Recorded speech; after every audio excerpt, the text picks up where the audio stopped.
yung yung talino na nagmumula sa'yo, yung wisdom na nagmumula sa'yo, yung karunungan na nagmumula sa'yo, Ama. Lord, ipatuloy mo kaming i-guide, i-direct, Panginoon, at patuloy kang mag-release, Ama, ng mga bagay na revelasyon sa iyong mga salita. Tunay nga, Ama, na ikaw ang nagbigay ng inspirasyon sa iyong mga salita, Panginoon, at nagbibigay buhay, Panginoon, sa iyong mga banal na salita. Maraming maraming salamat po, Ama. Sa iyo ko po inilalagay, Panginoon, ang lahat, Panginoon, ng papuri, Panginoon. Itago mo lang ako sa iyong likuran. Ikaw po ang magliwanag. Ikaw po ang mapapurihan, Ama. Ikaw po ang maluwalhati, Panginoon. Sa ngalan ng Diyos Ama, ng Diyos Anak at ng Espiritu Santo. Amen. Praise God. So, kagabi po natunghayan natin ano yung pananakot nila sa asawa niya. And then, at the same time po, patuloy pa rin pinagtagumpay ng Panginoon si Moses. Ay, si Samson, sorry po, ano? Si Samson po is, pang number 12 siya sa lahat ng hukom sa judges po, ano? Pakimute nga po yung mic nung naka-open.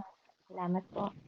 Yan. So, pang 12 po, ano? Si Samson ang pinaka-last na judge, na po, sa hukom. Kung maano niyo po. At sa lahat ng hukom, ano po, na nakita natin, si Samson po ang pinaka-pamilyar, ano po, sa atin.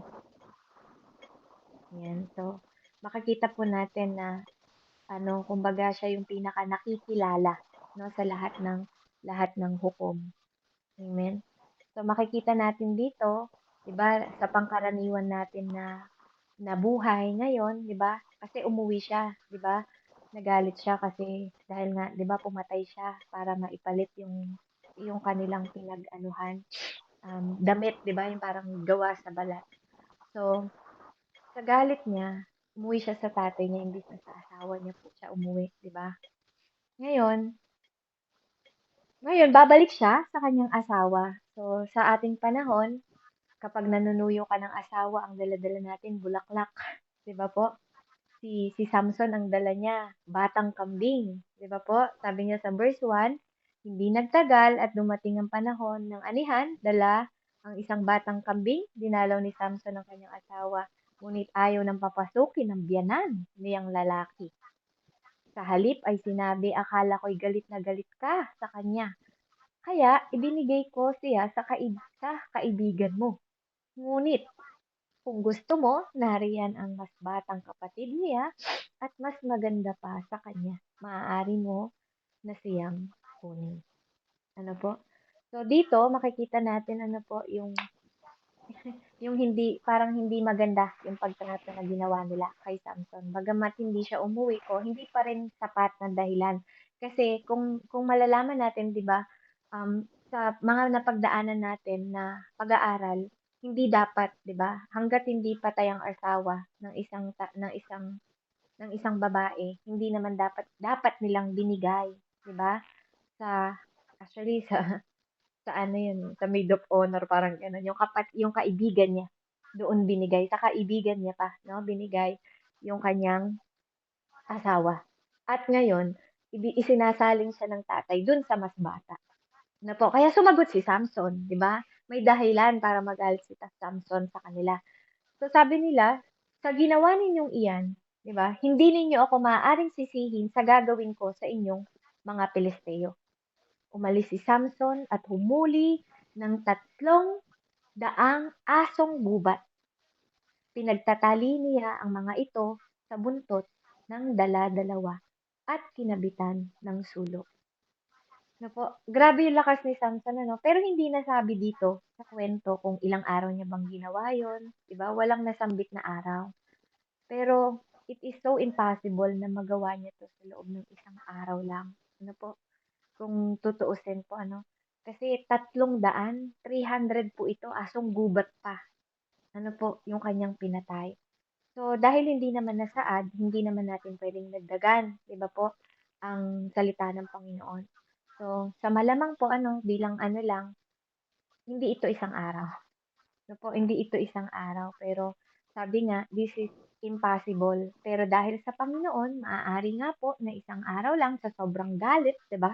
Sobrang galit niya, nagawa niya pong pumatay ng 300 na asong gubat. Kaya nagbabala po si Samson sa magulang, no, sa pamilya nila na Dahil dito may dahilan na ako para magalit, 'di ba?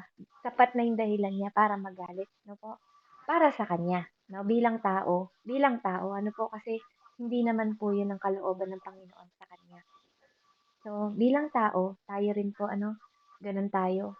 Kapag tayo hindi natin nakontrol yung galit natin, parang feeling natin may banal na pagkagalit na tinatawag, ano po, na tayo na parang minsan tayo na yung magja-judge, tayo na yung gagawa ng kaparaanan, 'no po, para sa ibang tao dahil sa galit nating personal, 'no po. So sabi niya dito sa verse 5, pagkatapos ay sinindihan niya ng sulo at pinakawalan sa triguhan ang mga asong gubat. Kaya nasunog lahat ng trigo, hindi lamang hindi lamang ang mga naani kundi pati iyong mga naani ay hindi pa hindi pa naaani. Ganon din ang ginawa niya sa taniman ng olibo.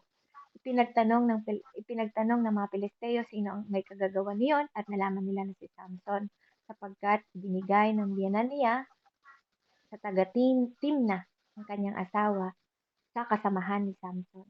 Kaya't pinuntahan niya ang babae at sinunog niya pati ang ama nito.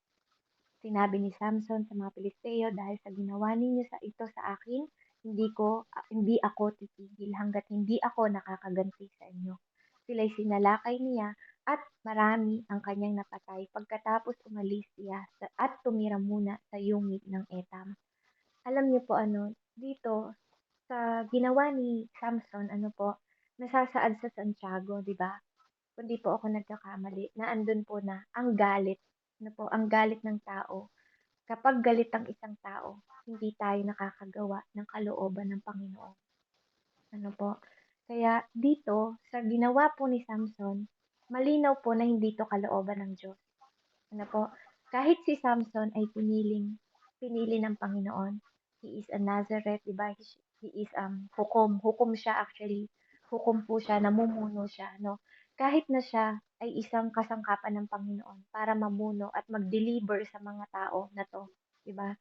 Kasi siya yung pinaka dineliver ng Lord para palayain sila, no po? Kaya lang, sa ginawa ni Samson sa mga ito dahil sa kanyang galit, personal niya po 'yun. Hindi 'yun dahil kalooban ng Panginoon. Kasi kung ito po ay kalooban ng Diyos, ang sabi ng Diyos sa kanyang salita, "The vengeance is mine." Na po, "The vengeance is mine." Tandaan niyo po ano, kahit po tayo lingkod ng Panginoon, wala tayong karapatan na maging tayo ang justice. Na po, wala tayong karapatan na pumatay tayo, 'di ba? Kung hindi po kalooban ng Panginoon. Kasi when God said, "The vengeance is mine," sa Tagalog po, ang paghihiganti ay sa akin. Kapag kinuha mo yung paghihiganti na Kailan ka yon, balik? yeah, amen. Pakimute nga po. Sino po yung may kausap? Kailan daw po babalik? Amen. So praise God po ano. So dito po ano, makikita niya dito kapag ang word ng God, when he said in his word that the vengeance is mine, pag sinabing ako ang paghihiganti, 'di ba? Ako ang Diyos, ako ang maghihiganti. Sa Tagalog 'yun ang sabi niya. When you say ako, no po, salita kasi 'yun ng Diyos. Pag kinuha mo 'yon bilang tao, parang sinasabi mo na mali ang Diyos. Parang sinasabi mo na ikaw ang tama, ikaw na ang Diyos, no? Dito sa ugali ni Samson, makikita niya yung pagiging selfish niya. Yes, he had strength, no? May strength siya, may speed siya kung sakaling sa kanya nga yung galing yung sa kanya sa ano no, kung yung isang araw lang na ginawa niya yon, yung makahuli siya ng 300 na ano, 'di ba? He got strength, he got speed, mabilis din siya. Amen. Pero hindi dahil nasa kanya ang lakas, hindi dahil nasa atin ang kapangyarihan. Ano po? Tayo ay gagawa ng bagay na nagmumula sa ating kamay. Kasi yun nga po yung sinasabi natin. Pag inangkin mo yung kapangyarihan na dapat hindi sa'yo, sinasabi mo na ikaw na ang Diyos. Na mali ang Diyos, sinungaling siya. Ako ang paghihiganti. Yun yung sinabi ni Samson. Parang yun yung pinamukha niya. Yun na po talaga. No? Lalo pa sa atin ng mga tao. Kapag tayo gumaganti sa paraan na alam natin at nagiging makasarili tayo sa mga kaaway natin, ano po? Yun yung sinasabi natin sa Diyos. at mali yun, 'no? Kahit pa tayo binigyan ng kapangyarihan ng Panginoon na ng pamumunuan ang isang church, ang isang pamilya, 'di ba, ang isang community o pamamahala, wala po tayong karapatan pumatay. Ano po, wala sa atin yun. Hindi yun sa atin, 'no po, sa Diyos lang yun. Sa Diyos ang pagbawi, 'no po, sa Kanya po yun. At dito sa ginawa ni ano, naging dahil sa galit niya naging arogante siya. Gano'n din tayo, hindi ba? 'Pag tayo nagagalit, nagiging arrogant tayo. Nagiging mangmang tayo, nakakapagsalita tayo ng mga bagay na hindi kalooban ng Panginoon, 'no? Nakakapanakit tayo, 'no po. Dito hindi lang siya nakapanakit, 'no? Kinuha niya pa yung kapangyarihan na dapat Diyos lang ang dapat maghihiganti, 'no po. At hindi dito sinasabi na dahil pinili si Samson at binigyan siya ng karapatan na maging judge at maghari sa lugar na yon, hindi po binigay sa kanya ang kapangyarihan para maghiganti sa kanila. No, pero ganun pa man, sabi dito, isang araw, kinubkob ng mga Pilisteo ang Juda at sinalakay ang bayang Lehi. Nagtanong ang mga taga-Juda, bakit ninyo kami sinalakay? Upang hulihin si Samson at gawin sa kanya ang ginawa niya sa amin, sagot niya.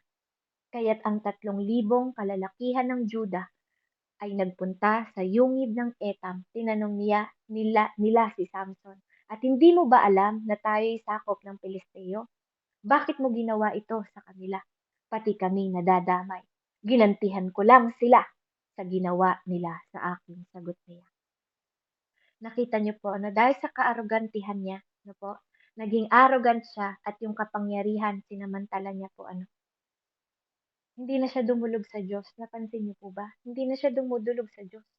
Nagiging selfish na siya, nagiging makasarili na siya, nagiging ano na siya, arrogante na, mangmang, hangal, 'di ba po? Yun na yung nagiging ugali niya dahil sa galit. Pati paghihiganti nilagay na rin niya sa kamay niya, na po. At saka dito, no, dito, huhulihin nila si Samson, no? Sila ay lahi ng Juda, lahi din nila si Samson. Parang dito po, ano, inimpress ng Lord. Di ba ganun din tayo sa church? Minsan kinakalaban natin kapwa nating Kakristyano, kinakalaban natin. Kapwa nating Kristiyano, binabagsak natin. Kapwa nating Kristiyano, kinakagat natin sa likod, tinataga natin, 'di ba? Parang ganito sila, ganito yung nangyayari sa kanila. Iisang lahi sila, no po? Iisang lahi, pero ang nangyari sa kanila, no po, dadamputin nila yung kapwa nila Kakristyano, which is si Samson, no po, para ibigay sa Pilisteo. Kaya nga tinanong niya dito, sinabi nila, naparito kami para gapusin ka. Isusuko ka namin sa mga Pilisteo. Sumagot si Samson, payag ako kung ipapangako ninyo na hindi niyo ako papatayin. Hindi ninyo ako papatayin. Sinabi nila, hindi ka namin papatayin. Gagapusin ka namin at ibibigay sa kanila. Kaya't siya'y ginapos nila ng 2 bagong lubid at inilabas sa yungin. Ano po? Yung mismong Kumbaga yung mismong ka-church niya, yung mismong kapamilya niya ang dumapot sa kanya at nagsuko sa kanya sa mga kaaway. Ano po? Yun yung nangyayari sa church natin sa kasalukuyan. Ano po? Sira-siraan, wala nang pakialam sa body of the Christ. Ano po? Imbis na ituwid, imbis na itama, no? He is judge, actually, he is judge. No po? Pero dahil sa kamalian niya, no po, mismong kakristyano niya ang dumampot sa kanya. Yes, hindi nga siya papatayin, pero isusuko siya sa kalaban. No po? Pagdating nila sa Lehi, sinalubong sila at naghihiyawang mga Pilisteo. Ngunit si Samson ay pinalakas ng espiritu ni Yahweh at ang kanyang gapos ay pinatid niya para lamang nasusunog na sinulid. May nakita siyang panga ng asno at dinampot niya ito at siyang ginamit sa pagpatay sa mga sanlibong Pilisteo pagkatapos umawit siya ng ganito. Sa pamamagitan ng panga ng asno, pumatay ako ng 1,000. Sa pamamagitan ng panga ng asno, nakabuntot ang mga bangkay ng tao. Pagkatapos, tinipon niya ang panga ng asno at sa lugar na iyon tinawag niyang burol ng panga. Amen. So nakita niyo po sa kabila ng kamalian ni Samson, na po, actually hindi naman niya hiningi yung tulong ng Diyos eh. Pero hindi kasi nakadisenyo si Samson na mapatay ng mga Pilisteo ng ganun-ganun lang, na po. Kaya mismong ang Lord ang nagbigay sa kanya ng lakas. Makikita niyo po sa verse 14, ngunit si Samson ay pinalakas ng Espiritu ni Yahweh. So makikita niyo dito, no? He is a Nazareth boy, pero hindi naman talaga galing sa buhok niya yung lakas niya. Amen? Sa Diyos mismo nanggagaling ang lakas niya. Pinalalakas siya ng Panginoon, hindi dahil sa buhok niya. Pinalalakas siya ng Lord dahil yun ang covenant ng Diyos sa nanay at tatay niya. Pangako po yun ng Diyos sa nanay at tatay niya. Ang Diyos hindi marunong sumira ng pangako katulad ng tao. No po? Kaya dahil hindi yun ang plano ng Diyos kay Samson, hindi pinanghinutulutan ng Panginoon po na mangyari yun. Kaya sa ganon, even in our worst, no? Sa mga worst na ginagawa natin sa harap ng Panginoon, no po? Even sa mga kasalanan na ginagawa natin sa harap ng Diyos, kahit hindi kalooban ng Panginoon, ang Diyos po ay mabuti. Ang Diyos ay tapat, no? Kahit nasa kabila ng pagsuway ni Samson, no po, pagiging selfish niya, andun pa rin yung covenant ng Lord, kaya tinutulungan pa rin siya ng Espiritu Santo. Pero pagkatapos nun, no po, pagkatapos ng ginawa at pagtatanggol sa kanya ng Panginoon, no po, hindi mananatili yung lakas na yon. Kasi sabi sa 17, pagkatapos, tinapon niya ang panga ng asno sa lugar na iyon at tinawag na burol ng panga. Pagkatapos, si Samson ay nakadama ng matinding uhaw, kaya tumawag siya kay Yahweh at sinabing, pinagtagumpay ninyo ako. Ngunit ngayon, mamamatay naman ako sa uhaw at mabibihag ng mga hindi tuling ito. Kaya't ang Diyos ay nagpabukal ng tubig sa lehi. Uminom si Samson at nanumbalik ang kanyang lakas. At sa bukal na iyon ay tinawag na bukal na nang tumawag sa Diyos. Narito pa ito hanggang ngayon. Si Samson ay naging hukom ng pinuno ng Israel sa loob ng 20 taon, bagamat sakop pa rin ng Pilisteo ang lupain ng Israel. Nakita niyo po doon, no? Sa lahat ng ginagawa ni Samson, simula nung nakita natin sa 13-14 ng chapter po, hindi natin nakikitang nagdadasal na si Samson. Hindi na natin siya nakikita na tumatawag sa Lord o humihingi man lang po sa Panginoon. Kaya kapag ikaw, po, hindi ka na tumatawag sa Lord, parang sarili mo na lang yung sinusunod mo, nagiging self-centered ka na, nagiging self-righteous ka na, darating at darating sa point ng buhay mo na kakailanganin mo yung Diyos kasi yung tubig na iniinom mo, that's not the living water, no? God is the living water. Ang Diyos ang nagbibigay ng lakas sa tao, no po? Ang Diyos ang nagpipid sa atin, even in our spiritual life, even physically, no po? Kaya nung araw na yon, doon pa lang, ulit kauna-unahang maririnig natin na tumawag siya sa Diyos. Ganon din tayong tao.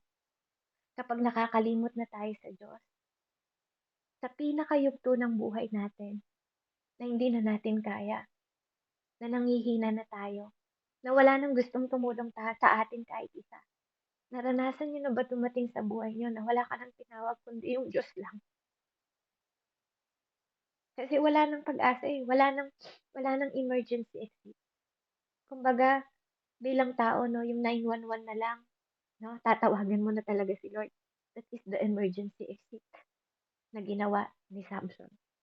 Sobrang uhaw niya. No? Wala na siyang lakas eh. No? Malalaman mo kasi minsan sa buhay mo, yung pinaka end point ng buhay mo, marirealize mo na yung Diyos pala talaga yung kailangan mo. At ganun tayo. Diba? Tuwing nakakaranas tayo ng pagod, tuwing nakakaranas tayo ng wala na, wala na. Kung hindi siya na lang talaga. Doon natin maaalala na, my Lord, di ba? Hindi ako malakas dahil sa sarili ko. Hindi ka nagtatagumpay sa buhay mo dahil sa sarili mo. Kasi ang disenyo ni Samson is to glorify God eh. Bilang mga mananampalataya ngayon, ano po, We are calling to glorify the Lord. Katulad nila, hindi nagbabago yung kapanawagan natin. Bagamat may mga bagay na po na nagawa si Samson na hindi maganda sa harap at mata ng Panginoon. Mahabagin kasi ang Diyos eh. Parang tayo, we are imperfect. Hindi naman talaga pumipili ng perfecto ang Diyos eh. Marami tayong pagkakamali, marami tayong pagkukulang. Pero sa bandang huli, kapag tumawag tayo sa Panginoon, kinalulugdan pa rin tayo ng Diyos. Hindi dahil perfecto tayo, kundi dahil mahabagin ng Panginoon. Dahil punong-puno siya ng kagandahang loob.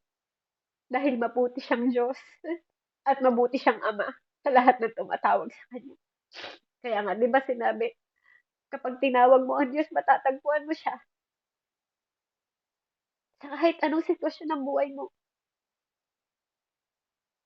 yun yung panahon na gustong maipakita sa'yo ng Panginoon na iwanan ka man ng mga tao sa mundong ito. Kahit mag-isa mo na lang, hindi ka iiwanan ng Espiritu Santo. He is a person. He is a third person po ng Trinity. Lahat iniwanan si Samson, but not the Holy Spirit. Hindi ang Holy Spirit. Ganon din tayo. Iiwanan tayo ng lahat ng tao. Minsan nga kahit asawa ninyo, iiwanan kayo katulad ni Samson. Sasaktan kayo ng tao, normal yun. Kahit sa church, kahit pa kapatiran mo, there's no perfect church. Wala rin perfectong kaibigan. Wala rin perfectong kapatiran. We are made imperfect. Pero alam nyo yung pinakamagandang kwento dito sa buhay ni Samson? Pinapakita dito, even in imperfection ng buhay natin, there is perfect God pa rin na nakikinig. In our imperfect deeds, no, sa lahat ng ginagawa natin, ng mga imperfection at kasalanan, there is one God pa rin na laging nakikinig, na laging dumadamay, na laging magmamalasakit, na laging tutulong. Kaya, napakabuti po ng Panginoon. Napakabuti ng Diyos sa atin. Kasi, sabi nga, iiwanan tayo ng lahat ng tao, totoo yan. Darating sa point ng buhay ninyo, mag-isa na lang ninyo. Kaya lagi nating i-acknowledge po, lagi nating i-acknowledge si Holy Spirit kasi may feeling siya. Lagi mo siyang irerespeto, lagi mo siyang sasangguniin. No, wag tayong maging katulad ni Samson po, Sikat si Samson. Po, hanggang ngayon nakalagay ang kanyang pangalan sa Bible dahil kinasangkapan siya ng Panginoon. Bilang mananampalataya, hindi tayo titingin sa mga kapwa nating Kristiyano ng perfection. Kasi there is no perfect. Lahat tayo magkakamali. Pero hindi dahil nagkamali tayo, 'di ba? Sa lahat ng kabutihan, 'di ba, sa atin bilang mga kapatiran, hindi yung mali ng kapatid natin ang lagi nating titingnan na naging katulad nila na sila na mismo yung dumampot kay Samson at dilagay sa kaaway. Hindi natin kaaway ang kapwa natin Kristiyano. Yun yung pinapaunawa ng Panginoon dito. Dapat kilala nyo na ang kaaway natin, ang demonyo, hindi ang kapwa Kristiyano. Kaya ano man ang nagawa ng kapwa natin, napaalalahanan natin tulungan na maka-overcome sila sa mga pagsubok nila. Pero hindi para ibigay sa kaaway. Hindi ganoon. Hindi ganoon. Hindi tayo magkakaaway na magkakapatid. Ano po? Kaya wag natin tutularan yung mga kasamahan niya, na Juda. Kasi tayo, we are church, 'di ba? Magtutulungan tayo. Hindi natin ibibigay sa kaaway ang ating mga kapatid. Kaya pulutan po natin ng aral, yung kwento ng ni Samson.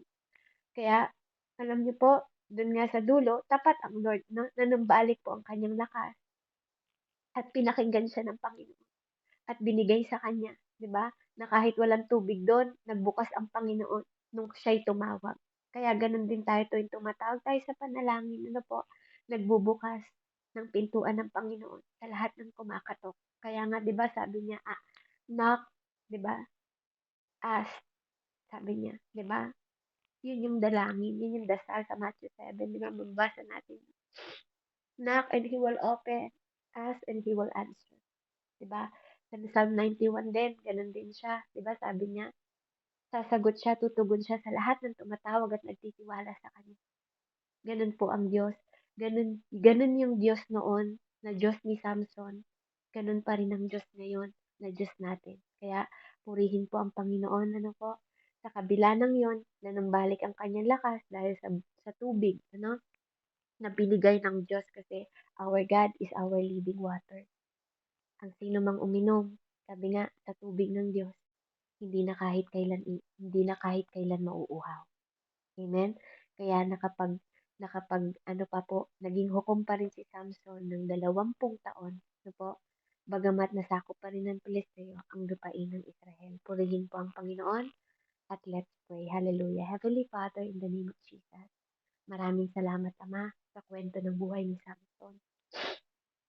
Salamat, Lord, na pinapakita mo na bagamat hindi kami perpekto sa harapan mo, Panginoon, hindi ka Diyos na nagkukulang, hindi ka Diyos na tumatalikod, hindi ka Diyos na nang iiwan, lalo na po sa mga panahon na nandun kami sa kritikal na kalagayan, Ama. Pinapatunayan mo lagi, Panginoon, na laging ikaw ang aming Diyos na tatawagan. Para kang 911, Lord, yung aming emergency exit. Na alam ko, Lord, na maraming testimony na naranasan ng aking mga kapatid, Lord. Sa ganitong testimony, Lord, nawa, lagi nilang paparangalan po yung mga panahon, Lord, na wala kaming ibang tinawag kundi ikaw. Dahil walang ibang magbibigay ng buhay sa amin kundi ikaw. Walang ibang magbibigay ng lakas namin spiritual at physical kundi ikaw. Dahil apart from you, Panginoon, we are nothing. Even mga miracle way kung paano mong ginamit si Samson sa mga miracle, Panginoon, na lakas, na ikaw na lang mismo ang kusang lalapit. Ikaw mismo yung kusang lumalapit kay Samson para palakasin siya, para hindi siya mapahama. At nananampalataya kami, Panginoon, na sa mga panahon na mahina kami, ikaw din yung kusang lumalapit sa amin kasi sabi mo sa salita mo, you are closer to the broken heart. Salamat, Panginoon, sa buhay ng talata. Naghukom 15, Panginoon, na tinuruan mo kami, na pinaalala mo kami, na kung sino man po dito sa amin, sa loob ng gawain na to, yung nakakaramdam na nag-iisa lang sila. Yakapin mo sila sa mga panahon na kahinaan nila, Panginoon, kung paano mo niyakap si Santo. At sabihin mo sa kanila na you are the same God yesterday, today, and forever. Ikaw pa rin, Panginoon, yung nag-comfort kay Samson noon. Ikaw pa rin yung Diyos na magko-comfort ngayon. Kung paano mo siya pinalakas noon, palakasin mo rin kami ngayon, Panginoon. Lord, maraming salamat po na ikaw ang aming Diyos na perfecto kahit kami mga imperfect. Salamat, Ama, sa iyo po ang papuri, sa iyo lagi ang pasasalamat namin, sa iyo lagi ang katwiran, kapangyarihan at karangalan. Salamat po, Ama, sa matagumpay na gawain ito. In mighty name of Jesus we pray. Salamat sa opportunity at pribilehiyo na magamit mo uli ang buhay ng iyong lingkod. Purihin ka, dakilain ka, sambahin ka sa Espiritu Santo at katotohanan sa ngalan ng Diyos Ama, Anak at Espiritu Santo. Amen and amen. Glory to God po. Amen. Papuri